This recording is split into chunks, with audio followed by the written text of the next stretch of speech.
Alright, after a long time waiting, the dual battery 20-inch chainsaw is finally here to test out.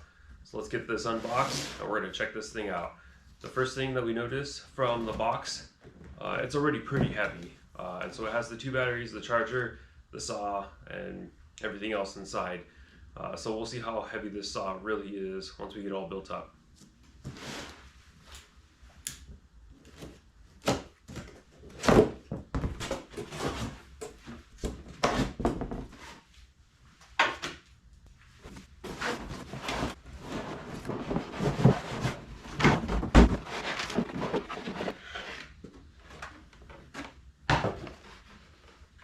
Alright, here's the whole saw. We have the power head, the bar inside the scabbard, the charger, two batteries, and then the chain fell out the back end. So let's get it built up and see it go.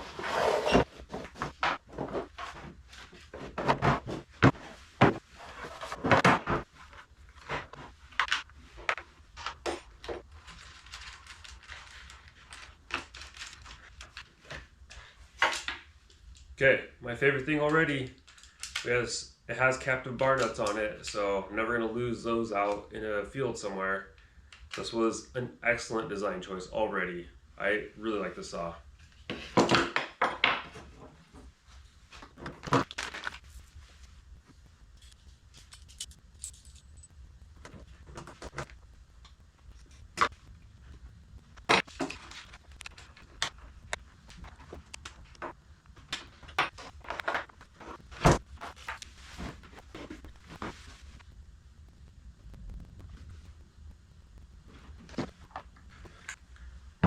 Alright, the next thing to point out, the reservoir is actually pretty big in here. It's about this large. Compared to the 16-inch rear handle saw, it's probably twice the volume. And of course the 14-inch top handle saw is also about the same, about half the volume of this saw.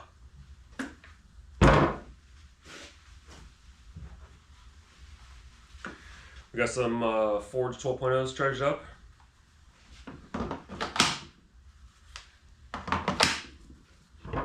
All put together, looks like this.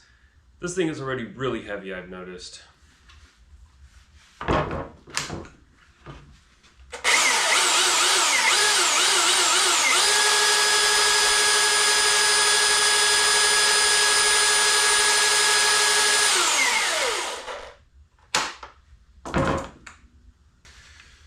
There's a selector button in the back. I think this is the extra power versus regular power button.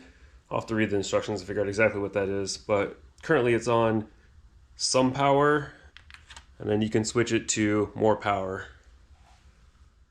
Alright, so you remember I made my hybrid 16-inch rear handle Milwaukee saw. I put an Oregon bar on it with a standard 3/8 tooth, and just kind of looking at it, I think this is also supposed to be a standard tooth size rather than the micro size or the pico size. But they don't look the same. This is definitely an Oregon chain. If you see really close in here, the chain is an Oregon one, but it doesn't appear to have the same tooth size. If you compare these two, one is definitely a lot bigger than the other. So I'll put the two saws head to head out on a piece of wood, and we'll see if the 16-inch can drive this big tooth versus the dual battery pushing the smaller tooth. I suspect the dual battery is gonna handily beat it. But it'll be interesting to see what happens with the old 16-inch chainsaw with this big tooth on it.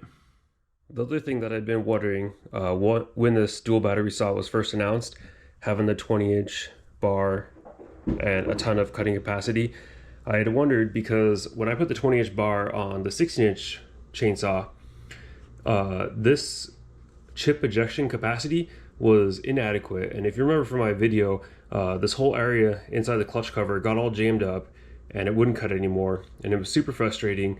And so I couldn't push the saw as hard as the motor and battery capacity could go because I would jam the chips up. Contrast that with the 20-inch saw, and this whole area is totally open, especially this relief cut on the back end that this saw never had. So I'm pretty excited that it seems like Milwaukee did some testing to show that the chip ejection capacity on this saw is going to be adequate for how much cutting power it has. And so I'm really going to lean into this saw when I take it out and test it. and see if I can really jam this area up. But it could be a combo of the bigger ejection volume and the smaller tooth profile, where this chain was just cutting too big of chips and it was getting all jammed up in there. So we'll test it out, and it'll be super exciting to see what happens here. One last thing that I noticed when I had both the saws upside down, they both contain the scrunches, the screwdriver wrenches. This one has it here, and this one has it here. And this one technically has a scrunch on it. And if you've seen my chainsaw videos, I always carry a scrunch in my chaps pocket, because for the life of me, it takes a tool to get this wrench out of its recess. The spring right here is so tight, which I understand why it's so tight. You don't want the wrench falling out, but it's so tight you can't get the wrench out if you wanted to. Whereas this one has a much longer screwdriver on it than the old style Milwaukee ones. And you just lift it up here, one finger action, it opens up and comes right out. And then you can bring it over to this saw and pry that wrench out. So it's really helpful to have both chainsaws. All right, let's take the saw outside and test it out for the first couple cuts.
All right, so we just finished using all three of these saws head to head.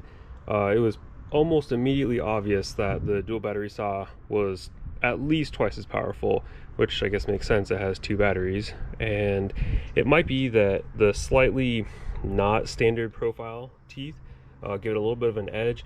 You can definitely hear in the motor that it runs a higher chain speed compared to these big old teeth running a lower chain speed. And it really, you saw in the video, there's a couple times where I pushed the saw hard enough that it jammed up, and it just was taking too big of a cut, trying to throw too big of a chip for the size motor that saw has on it.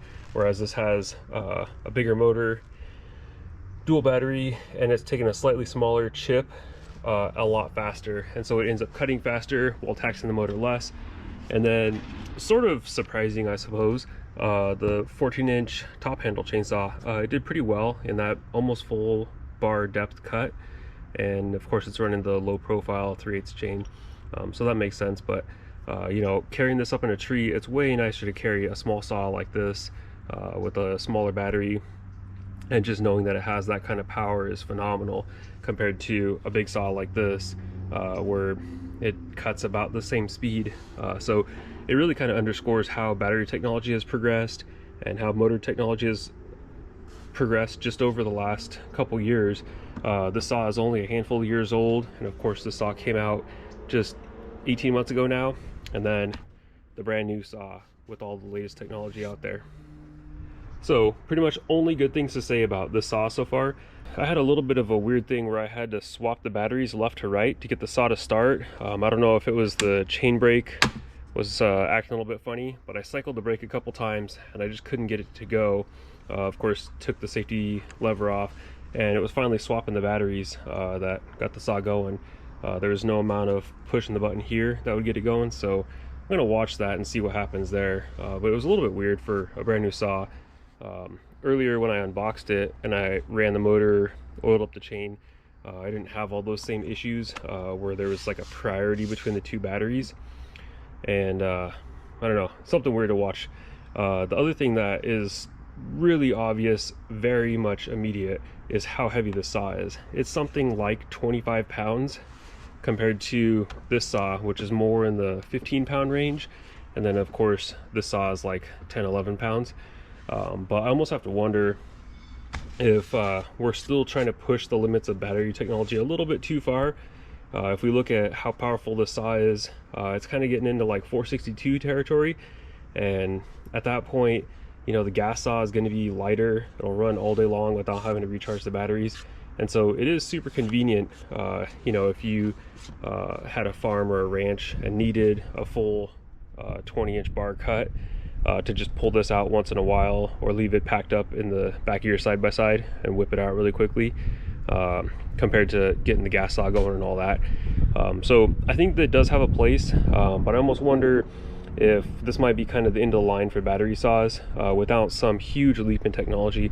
I'm already using the big forges, and then of course this is the current motor technology. But for not that much more weight, you can run a 462 or a 661, which are way more powerful saws, and they could run a 36-inch bar without any sort of issue. So I almost wonder if this is the limit for a battery saw. But overall, I would definitely buy this again. Just trying to find a job to put it on and see how it goes in real life.